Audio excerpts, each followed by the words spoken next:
Hello there everyone, I hope you're all doing well. Today I wanted to go back a bit into some of my older formats and discuss my favorite herbs of fall. This is a format I did for a little while, a year or two ago.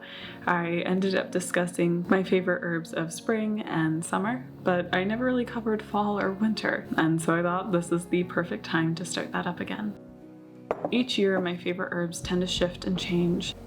Personally, it's really important to me to work with the seasons in my practice. Each season, I often find myself drawn to new or old plants, ones that have called out to me for a long time or ones that I am really excited to explore. And also, before we get too far into this, I would like to specify that my use of herbs is more the magical definition than that of the literal definition. I use the word herb to describe any plant material used in magic. So for example, in this video I'll talk about apples, which aren't necessarily considered an herb, but because it is used in magical practice as such, I'm just going to use that as a blanket term.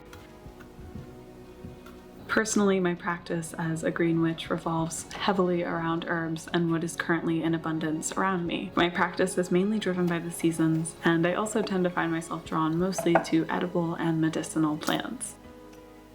I like to work magic in ways that are both energetic and physical. I find it to be a really easy way for beginners to connect, and even just myself. It's an easy way to share magic with others as well. So I will be covering a lot of things like that in this video, and really I just want to talk about the magical correspondences of these herbs. But before we get started, this video is sponsored. So today's video is sponsored by Function of Beauty. Lately I've been really struggling with my hair. I'm in that awkward in-between stage of growing it out, and it just has needed some love. I have wavy, fine hair, and I have struggled a lot in my life with it being healthy. I had to cut it all off this past year because it was so unhealthy and just damaged from years of malnutrition and struggling with my health. And now that all of my health issues are under control, my hair is growing back strong and healthy, and I really want to keep it that way. So getting a shampoo that's specifically formulated to my hair goals and needs has been really wonderful. The hair goals I chose for my custom formula was to increase curl definition, lengthen, replenish my hair, strengthen it, and volumize it. Plus, look how cool these bottles are. I got them colored specifically to where I'm living right now. On the water, the rocks and sea, it just felt really fitting. And they even say my name, Function of Annie. And I scented it with Striker Rose, one of my favorite scents. Plus, they also sent me a leave-in treatment, which has been really helping just to keep my hair feeling nice throughout the day. I've been using this combination for a couple of weeks now, and I've already seen a really big improvement in my hair. It's common for me to just use drugstore cheap shampoo, and I think that's a big part of what damaged my hair in the first place. My hair has been laying a lot nicer since I got this combination, and it just feels so much softer and stronger. And I would recommend anybody who's been struggling with their hair for a while or trying out some new things to give it a go. It's been really helpful for me on this new hair journey I'm on, and it just makes me feel good. Giving that little extra bit of care and getting to make it custom to you is fun and important. So all in all, I've really been loving Function of Beauty. They're dermatologist tested, so I know it won't irritate or mess with my scalp. Plus, I know they're safe to use, as each product has been extensively tested on volunteers and never on animals, which is super important to me. And getting it delivered right to your door makes it so convenient. So now it's easier than ever to try Function of Beauty's top-rated signature hair duo. And you can get your first custom formula for under $30 with free shipping.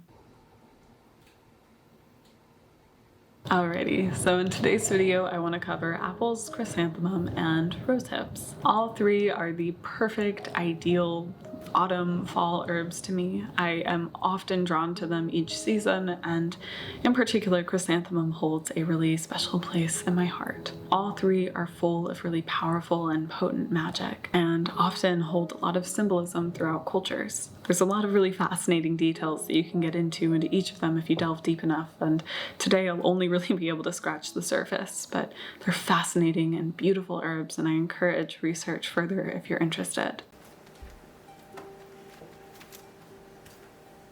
First, let's start off with apples. Apples are a very common food herb plant fruit. Often during this time of year, I make an apple pie, which I will probably be sharing a revamped version of soon. And they really are just a very big symbol of this time. They also have a lot of interesting folklore being used to carve similar to jack-o'-lanterns. But like I said earlier, today I really just want to focus on the main correspondences and magical use of these herbs. Apples are very commonly used in spells for love, healing, longevity, beauty, and fertility. The blossoms and peels can be added to spell bags and love sachets. I find them to be particularly useful when added with rose, and they make a great addition to any potion or brew for love. It is said if you hold one between the palms of your hand and heat it up and give it to someone you're interested in, once they take a bite, they'll notice you. Also, one of my favorite simple little practices to do with it is to peel an apple all the way and take this peel completely unbroken, toss it behind your back, and see what letter it lays out as. This letter should represent or be the first letter of your true love. This little trick is probably a little bit more fun than anything else, but it's enjoyable, and I find myself doing it every time I'm peeling apples. Apples are also a very common part of altars during this time of year. Next, let's talk about chrysanthemum. Like I said, chrysanthemums have been a very important flower to my life. They were always growing outside of my window as a child, and they just are a big part of this time of year to me. Magically, they tie to protection, and honestly, I wouldn't do a serious protection spell without them. Plus, I like to always keep them growing in my garden if I can, especially because when they're grown in the garden, it's said that it will protect you and your dwelling from evil spirits.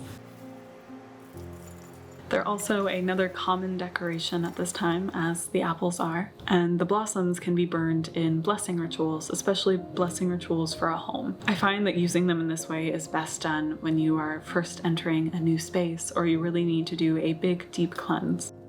I like to add them to a purifying, blessing, protection burn, often mixing them with cedar, and it just creates a very beautiful, safe space, in my opinion. Also, just back to its protection purposes mainly, I find it's best used when worn or carried with you. Recently I did a car charm with them to have safe travels across the country, and having that carried within the car, it was in a jar, but it was carried along on the journey. Honestly, it did wonders. Alrighty, and last but not least, let's talk about rose hips. Rose hips are a rather new herb to experiment for me. I had never really tried working with them until last year, and I have been hooked ever since. They carry a lot of the same properties as roses, such as love, healing, luck, and protection. And you may have noticed by now that every herb at this time of year holds protective properties. It's very common for what is in abundance right now to just be that, protective. Also, good rule of thumb or something to keep in mind that anything that has thorns typically is considered protective. So this is kind of a double protective thing right here. Personally, I find that you can't have a love spell without roses, and using at this time of year rose hips is just as effective. Though I would say rose hips themselves are most beneficial and useful in healing rituals. They are a beautiful medicinal and chock full of all that you need to get through the winter, and so it's beneficial both medicinally and magically. Plus, of course, they are a protective herb. Those thorns and this time of year make them a very powerful, powerful protective herb. And they make a very decent jam, or recently I ended up making a syrup with them as well.